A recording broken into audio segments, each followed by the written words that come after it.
maintain my point. I still would have preferred to see AJ versus Zhang, Hergovic, Sanchez. But I did say, and I also maintain that I don't mind this fight. It's just not on the top of my list. If you want to go ahead and enjoy it, be my guest. It's just, I would have preferred to see AJ versus Zhang as the main event, and then Ngannou versus Parker as the co-main, let's say.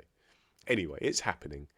And to be honest, as the fight's gotten closer, one thing that has interested me, one aspect is the psychological dynamic. And, talking about psychological dynamics is all we seem to analyze these days when talking about Anthony Joshua, it seems.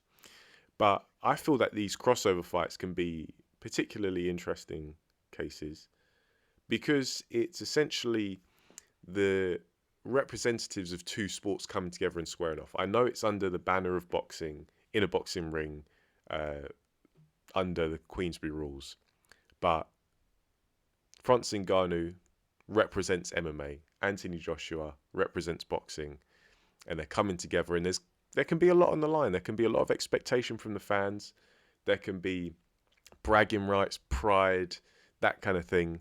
And this can really play into the perceptions, but also how a fight unfolds based on the effect that it has on a fighter psychologically. And if we look at Anthony Joshua as an individual, he's admitted in the past that he's an overthinker. He's admitted that he's prone to comparing his performances against those of his rivals and actively looking to try and one-up them in some instances. And now many people feel that Ngannou beat Fury. I'm not going to hold that against anyone. If we look at that, I do think it was a case of Fury underperforming, which you say this and people seem to have a massive issue with it because they're like, oh, you're just trying to take away credit from Ngannou. It's like, no, credit to Ngannou because he was an 0-0 novice in a boxing sense. But you could clearly see from the lead up to the fight that Fury wasn't in good condition. And he wasn't in good condition because he didn't perceive Francis Ngannou as a threat. He probably thought he was going to go in there and just bowl Ngannou over and laugh his way to the bank. It didn't unfold like that. Ngannou was better than many people expected, but Fury clearly underestimated him. It's not about taking credit away from Ngannou. It's nothing personal. It's just about saying it how it is. Whereas with AJ, in this instance, I don't think that Francis Ngannou is going to have that same element of surprise. And now, yes, he still is largely an unknown quantity. But at bare minimum, because of that prior fight against Fury now, everybody knows that he isn't going to be a complete walkover job.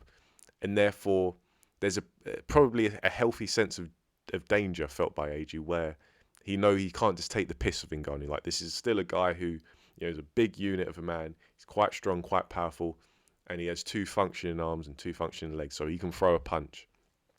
However, based on what I've seen of AJ, he seems to be confident. He seems relatively laid back.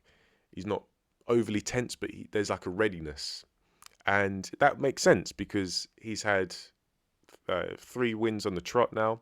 Most recently, he completely destroyed Otto Wallin, who gave Fury a relatively tough fight back in 2019. And I thought he looked very impressive against Wallin. Didn't really put a foot wrong. And made much, much easier work of Wallin than Tyson Fury did. And G-Man mentioned this in his video about how he's bound to get some kind of little extra confidence boost from that. But G-Man also spoke about how Wilder losing on the same card could also play a role. And I add to that, and I think Miller too. Because if you factor in that Wilder and Miller were two guys who for years have been talking absolute crap about Anthony Joshua, like antagonizing him, assassinating his character in some regards, you could say. And out of those 3, AJ, Wilder, and Miller, I think it's fair to say that the majority of people saw AJ as the weak link. Like, they'd say, like, Miller's a scumbag, but he's probably going to beat Dubois or whatever. Wilder is, he's not a top heavyweight anymore. He's not in the top 3, but he'd probably still knock out Joshua. And then they just see Joshua as this complete victim. And they never gave him credit for his strengths. They always hyper-focus on his vulnerabilities. And people have accused me of doing that, but I like to think that I've always been very objective when it comes to Joshua. I give him credit where it's due, but I also give him criticism where it's due, just like I would of any other fighter.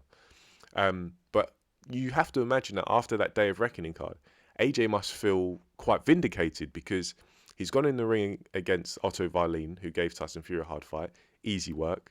Wilder has lost to Joseph Parker in quite pathetic fashion, where he didn't even really try and just was seemingly happy to lose a 12-round decision to Parker. And then Miller got beat up by Daniel Dubois. And so Anthony Joshua out of those three is the last man standing. And one thing that isn't mentioned as much is how the perceptions have changed surrounding Tyson Fury's reluctance to fight Alexander Usyk.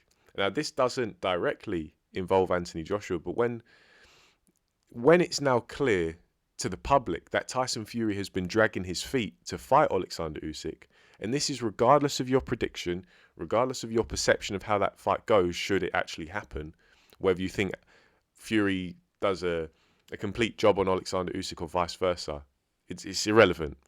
But retroactively, AJ's stock has kind of gained a bit of a boost because people look back to that and saw, oh wow, AJ went in the ring against Usyk not once but twice, and Fury has basically been dodging, ducking and diving that fight and has finally just been pinned down now. And even then the fight still doesn't happen. I know people are still suspicious of Fury's cut and all that stuff. I personally think it's just an unfortunate incident. You know, it happens in boxing, but Tyson Fury now doesn't get the benefit of the doubt because he has been so dishonest and so deceiving in the past. But AJ, people look at that now and think, oh, damn, like AJ did what Fury wasn't really willing to do twice in a row. And so I think all of this has come together to give AJ that boost that he needed. He really did, because let's be real, like psychologically, he just wasn't there. He wasn't firing on all cylinders. Whereas now he's starting to get that mojo back. At least that's how I see it. But regardless of perception, if we look at this situation, I think, I say regardless of situation, then I say I think. But I do think that this is a high pressure fight for Anthony Joshua. I think at this stage of his career, a loss to anyone would be a massive setback. Especially against Francis Ngannou, who is an 0-1 MMA fighter. I don't think there's any coming back from that, in my opinion. So AJ definitely has to win, and he has to win big. I'll go as far as saying it's one of those fights where he can't even afford to look just good, you know. God forbid subpar, but even just good. He needs to go out there, he needs to make a big statement, and he needs to deal with Ngannou and basically show the world and show Tyson Fury, this is how you deal with an MMA fighter who tries to come into our sport. And now, will he? Will he be able to do that? Or will it end in disaster for Anthony Joshua? We're going to have to wait and see. But yeah, that's kind of my thoughts on it. Something I've been thinking about for a little while now. Because, you know, sometimes when you're going in against someone who you basically outgun in almost every area, and you're, you know, the competition, the sport you're competing in, that's your sport. There's so much expectation on you and almost no expectation on the other person that once again you have a very thin margin for error, where if you put a foot wrong, the proportionate criticism you're going to get is so much bigger relative to the other person, because the other person, this is not what they do for a living. In Ngannou's case, yeah, he's a fighter, but he doesn't have a boxing background from what I understand. He's had one boxing match in his entire life. And so, yeah, interesting dynamic. And it's this kind of thing that leads to high pressure, you know. But we'll see. We'll see. Maybe I'll do a prediction on this one, go into the details. What do you guys think? What do you think of what I've raised in this, the whole psychological dynamic, and who you picking and why? It'll be interesting to read your predictions. So leave them below. But for now, thanks for listening, and I'll catch you on the next video.